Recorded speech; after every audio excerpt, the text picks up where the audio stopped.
It started with a scream. Not mine, hers. Middle of a hot Texas morning, I was unloading boxes from the back of a yellow BD Stories moving truck. Dogs sitting in the shade. When I heard high heels stabbing gravel like it owed her money. "You need to stop right now," she barked. There she stood, a blonde woman in a hot pink dress, lips pursed like a lemon, storming up my dirt driveway with a clipboard in one hand and her phone in the other. "You're trespassing on HOA property," she shouted into the phone, side-eyeing me. "Yes, officers, he's still here. Says it's his house." I blinked. "Ma'am, this is my house." She pointed at my porch like she was accusing it of murder. "Don't move. Police are on their way." I sat down at the picnic table, calm, collected, because while she was firing off accusations, I already knew what she didn't. That the sheriff's deputy who'd answer that 911 call was my cousin, and that I'd owned this ranch fair and square, inherited it from my grandfather. Karen, as I came to know her, had just declared war on the wrong man. Let me tell you how it all went down. Tyler Ranch wasn't just land. It was legacy. My grandfather bought it in 1957 when land was cheap and men were tougher. He built it from nothing, a barn, a modest lodge, and more fences than I care to count. I grew up spending summers here, branding calves, climbing haylofts, fishing in the stream that cut through the east field. After Grandpa passed, the ranch came to me. No mortgage, no HO, just deed, dirt, and determination. I left my tech job in the city and came home. What I didn't know was that while I was away, the nearby HOA Willow Estates had grown like a weed. Half a mile of cookie-cutter homes, decorative rocks, and people obsessed with property values. That's where Karen came from. She was the self-declared president of the HOA. And when she saw a moving truck and a man in jeans unloading into a ranch house, her brain short-circuited. She came over unannounced on day one. "Just letting you know," she said, "your property falls under our visual guidelines." I raised an eyebrow. Visual guidelines?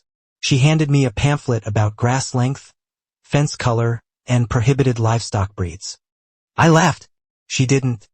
By week 1, I had 3 notices posted to my fence about unauthorized vehicles, aggressive animals, Boone barked once at her poodle, and non-regulation roofing.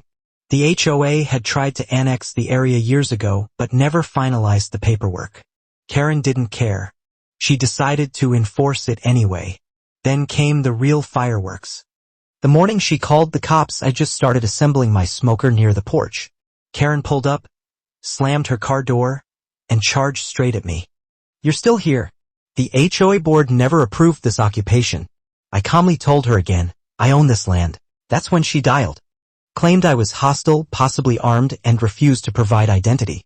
White heavy checkmark. I sat down at the picnic table. Didn't flinch when the sirens came. 6 officers showed up. One hand on a holster. The rest fanned out. Karen pointed at me like she was directing traffic during a robbery. "He's lying. He said it's his house." An officer stepped forward. Asked me to provide ID. I did. Then I smiled and said, "You might want to radio Hank." A few minutes later, Deputy Hank pulled up in his cruiser. He stepped out, squinted toward me, and broke into a grin. "Micah, what are you doing back?" "Moving in," I said. "Though some folks aren't happy about it." Karen froze when he walked over and shook my hand. "This man owns Tyler Ranch," Hank told the officers. "Always has. County lines haven't changed. This is outside your HOA." Karen's face flushed red. Her words shriveled. She turned and stormed back toward her car without another word. But that wasn't the end. It was only the beginning. She retaliated the only way she knew how: paperwork and pettiness. I woke the next morning to find HOA violation notices zip-tied to my gate, my truck mirrors, even Boone's water bowl. She filed formal complaints with the zoning board, claiming my fencing posed a visual disruption. She reported my shed as a non-permitted dwelling. Then she escalated again. She hired a private security patrol to drive past my property at night with floodlights. Boone barked until he lost his voice. I called the county. They confirmed the HOA had no right to monitor land outside their borders. Still, she kept coming. One afternoon, I caught her with a clipboard, standing on a crate, peering over my fence, scribbling, snapping photos. What exactly are you doing? I asked. Just documenting violations, she sniffed. I turned on the sprinkler. Direct hit. She shrieked and fled like a cartoon villain. Boone barked with joy. I could have filed charges then. But I was saving everything for one big punch.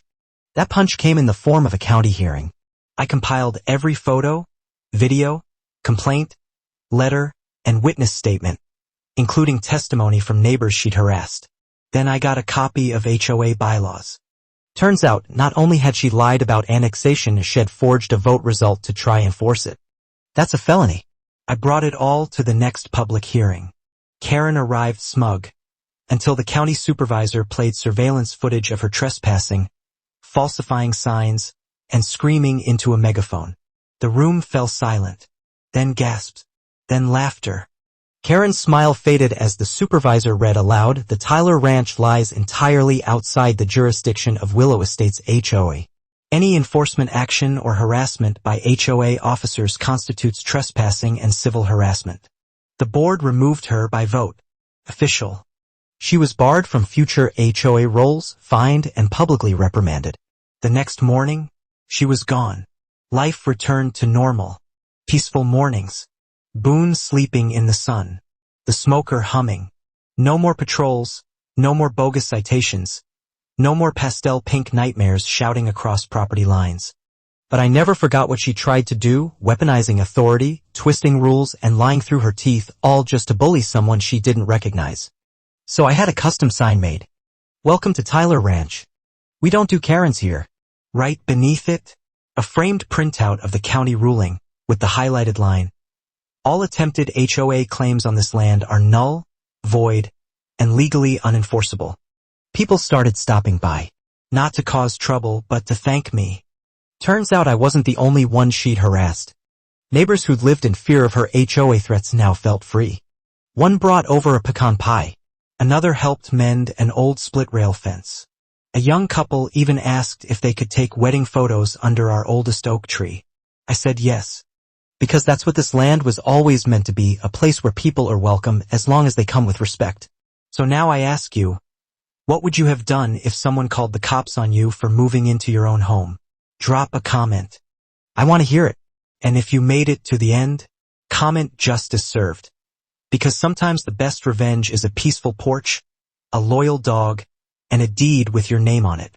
And if someone ever tries to tell you that you don't belong on your own land, you sit down, smile, and let the truth do the talking.